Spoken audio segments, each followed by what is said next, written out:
to hydroponics. Ito na yung mga punla natin, lettuce, ayan, may mga tumubo na dito din, at saka dito.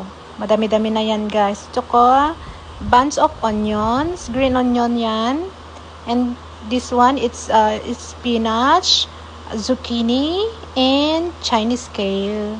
Yan, may mga tumubo na din, at saka, start na tayo ng bahay ng hydroponics.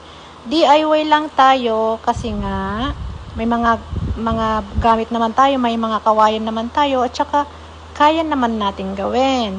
So, wag na tayong magkuha ng gagawa ng hydroponics natin guys. Kaya natin to.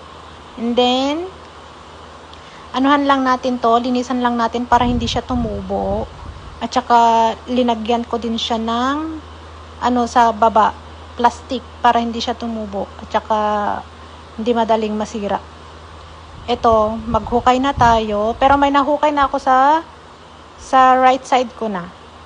Ito na yung last two, and then maghukay lang tayo ng ng 5 feet, basta hanggang kaya mo, sige, kaya mong maghukay, sige. Para makakuha tayo ng gold, 'di ba?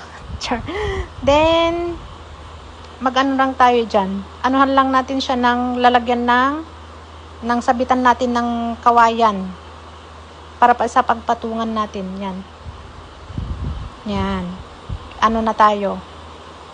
And then, Diyos ko, alaunan to ng hapon guys, pero malilim naman dyan. Pero nag-stop na ako bandang 2 o'clock na kasi nga sobrang init.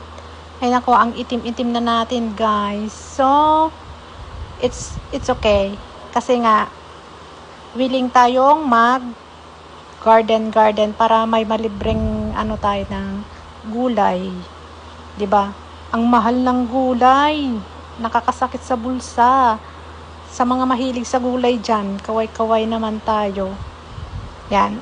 Sinusukat ko lang kasi nga, baka magkulang. O, diba?